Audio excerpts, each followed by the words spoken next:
Well, Mr. Laolu Akande joins us now. He's a former presidential aide and the host of Channels Television's Inside Sources. It's good to see you. Barka de Salah to you. I hope you've been able to get some meat this season. Yeah, well, my friends are still holding even excess luggage of, of meat for me. Certainly, yes.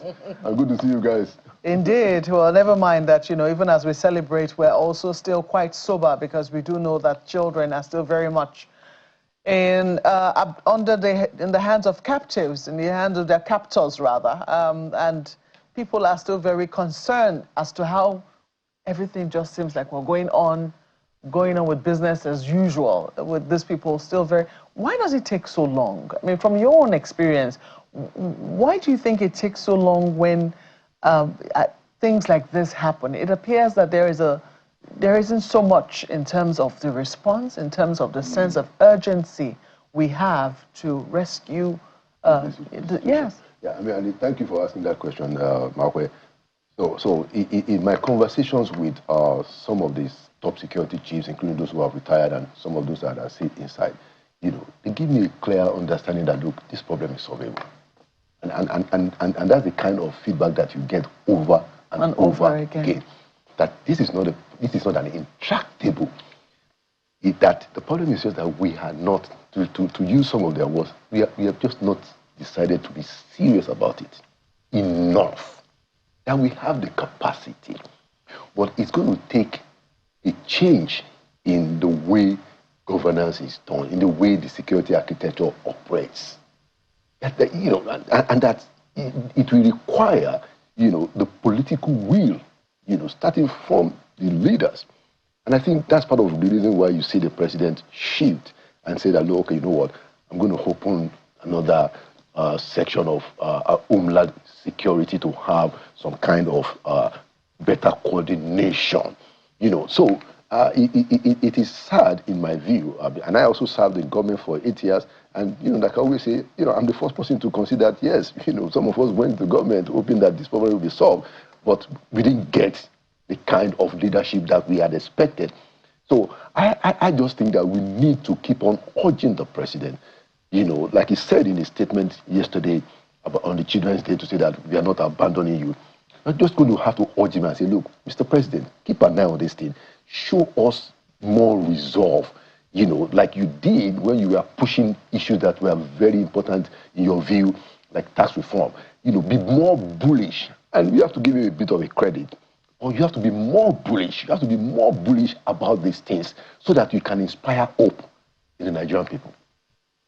Well, we do hope that, if they say that it won't take much, and yet where we are, it does make us question the priorities of our political leaders. Yeah. But while we wait to see when we can get a hold of the president, maybe he'll be speaking to the media, we never can tell, to know exactly what his priorities are. We also do know that there are parties who are right now conducting their own primaries to provide alternatives. That if, you're not happy with the president, well, here we are, you can vote for us. But even the emergence of the candidates within those parties' platforms have not now come without controversy. We saw that of the African Democratic Congress conclude its own primaries yesterday, and Alhaji Atiku Abubakar emerging as the flag bearer. And we've seen very long statements, well, maybe not so long, but at least very hard statements from co-contestants who are rejecting the results of the primaries. At the beginning of this program, we read that of Chibike Amechi as well as Mohammed Hayatuddin, who said he wasn't going to attend the announcement of the results. From what you have seen and heard so far, are you surprised by the conduct of the actors within this opposition political parties? Well, so I don't know whether to say I'm surprised because, part of my own view was that if ADC were serious, they ought to have zoned the presidency to the south. So I had always said that, look, this idea of, wanting to go outside what has emerged, or at least is imagined as a national consensus around the rotation, is a bad idea. You haven't heard them say that opposition parties do not have that luxury, that what they must What they must always think about is a candidate, yes, who can give them the votes. But the problem now is that there's no way. It's even worse for the ADC now, because you now have a primary, and the two other co-contestants, like you said, they're completely, not aligned. Now, I have my inside sources, and I know that when they suspended, and I'm going to say this because I know it for a fact, when they suspended the coalition, it was because the numbers that they were concocting was not hard enough. So they had to change the numbers to make it add up. That is not a kind of political party or a movement that will bring change to Nigeria. No. And the very idea that one man is going to just put his foot down and say that whatever it is, I must get this thing and organize around that is not the change that we want. So we have to rise up against that kind of tendency. Yes, we are dealing with similar stuff in some parts of the APC, and people are speaking out. And on this one, people are also speaking out. So I don't see any hope. There's no real, I don't expect that they will be, the way ADC is going, they cannot mobilize any national groundswell. They cannot. It's clearly like a gang up of a few people who are disgruntled with Bola Ahmed Tinubu, and they don't even have the political heavyweight.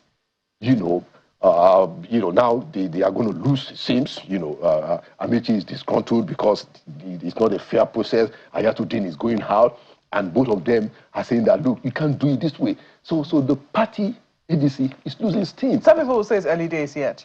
Politicians always have a way around pacifying their members. You will always initially get this, and then much later you hear them, they've come around, etc., etc. But while they work at it, and while we wait to see if that would actually happen, we're also paying attention to what the NDC is doing. They also released a statement, but, I mean, according to their spokesperson, they only have one person who is vying for presidential ticket, and it appears that they're just going to be affirming him tomorrow. So while we wait to see what happens at the local level, how they're able to manage that, because they only have a day to be able to settle everything according and the disputes that would arise from it. Do you think that they will fare better because of the position that they currently are at? Well, so the challenge, in my view, of the NDC is that I don't think they have had enough time to really build a party, really. Look, the headquarters of the party right now is somebody's, is somebody's private residence. And I'm sure, I hope that they will sort that one out. But it speaks to the fact that it's a hurried up arrangement, So we are yet to see how they can actually organize themselves. Nigeria has 36 states and FCT, the number of polling units. It's a huge responsibility and duty and task to be able to even have enough agents and to be able to sustain all of those people. It's not tea party. And that is why the idea of a party being described as a main party is very important, is very critical, because you need people who understand the game in virtually every ward and around every polling unit. I don't think that NDC has shown us, and all of them, another point, all of them, whether it's ADC or NDC, we don't even have a counter manifesto on the table as we are speaking. All right, let's move on to another topic that kind of trended yesterday, and it has to do with the presidential spokesperson. This AI video. At least from audio? The audio video? I think it's an audio. Yes, okay. The audio of the president on a video of Very Dark Man. Yeah.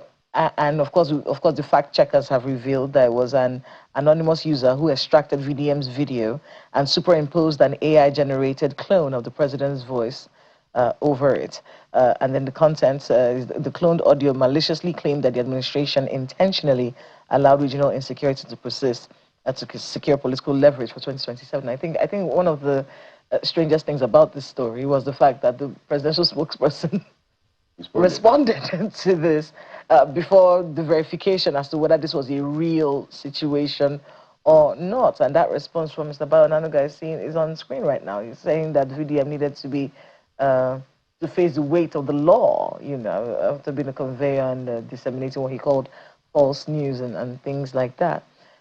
It's a very strange era that we are technology-wise, where people are mischievous and they will do all kinds of things. Right. You've been a presidential spokesperson. Luckily, you didn't have to deal with a lot of things like that. Although there were some during the NSAS period that you had to handle.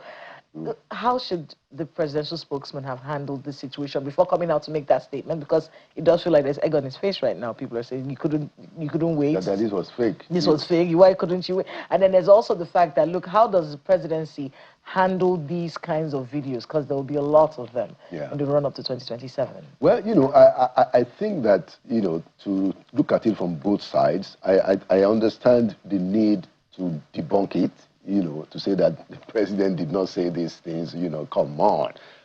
But yes, you're right that maybe the villa should have been able to authenticate the video itself and say that, look, we even know that this is fake. So I guess that is where they dropped the ball, you know. But to say that this is irresponsible, the president did not say this, I think, you know, that is the right thing to do. Okay. But the problem is that now you are calling out this guy who was also the victim of AI manipulation. Yeah. And that, you know, it would be ideal to cross all the T's and dot all the I's before a presidential statement is released on something like this. Yeah.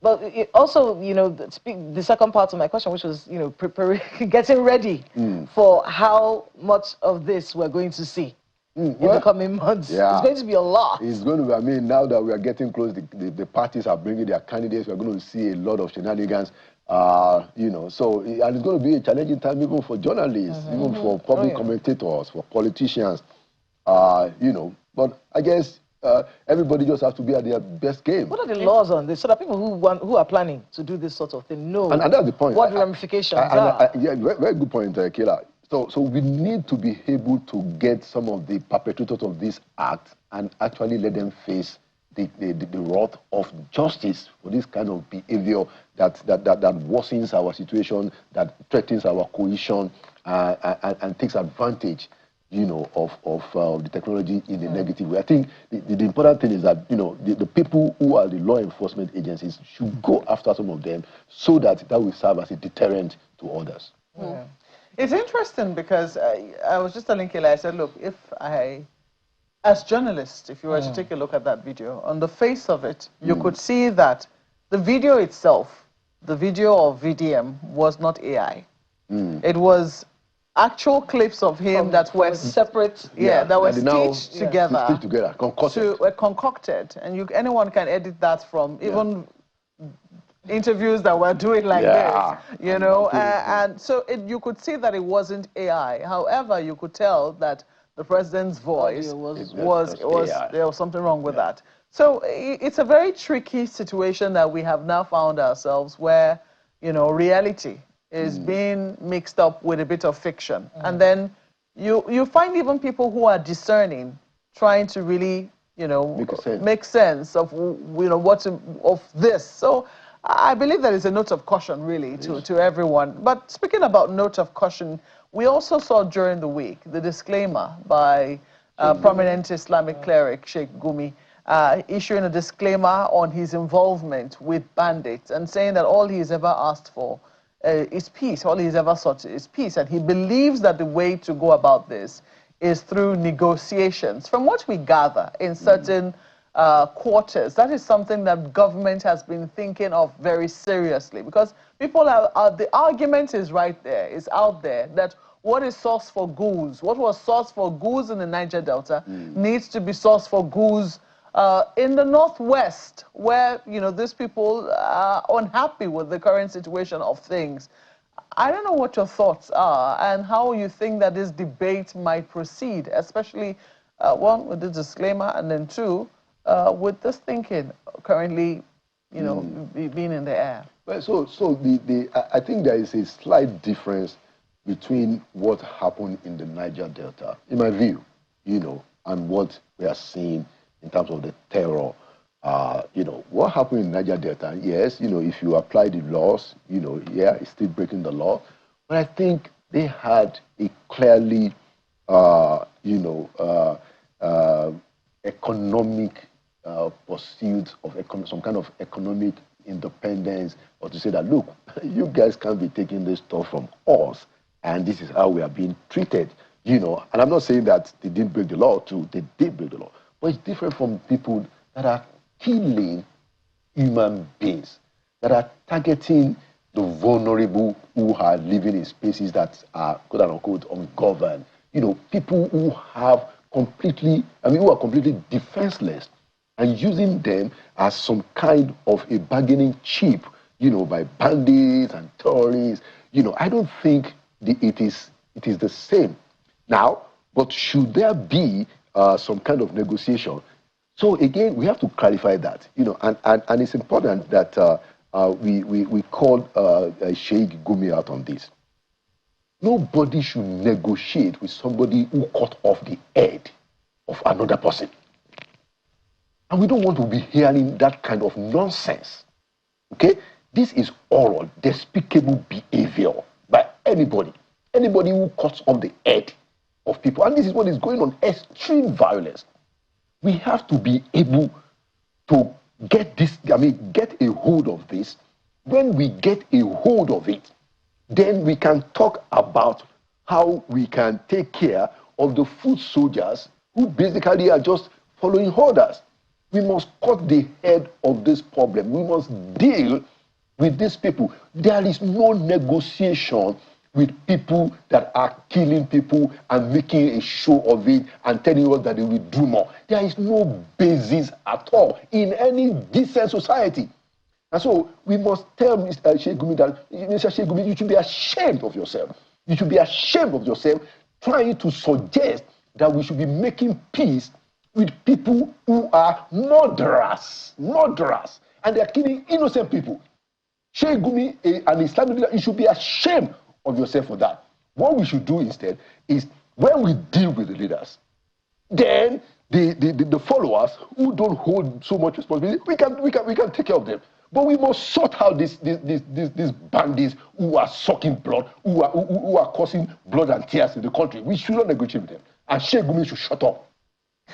Well, I don't know that a lot of people will have anything different to say, but we have to thank you this morning for sharing your thoughts with us. Mr. Laolu Akande is a former presidential spokesperson and also the host of Channels Television's Inside Sources. Thank you once more for coming on Sunrise Daily.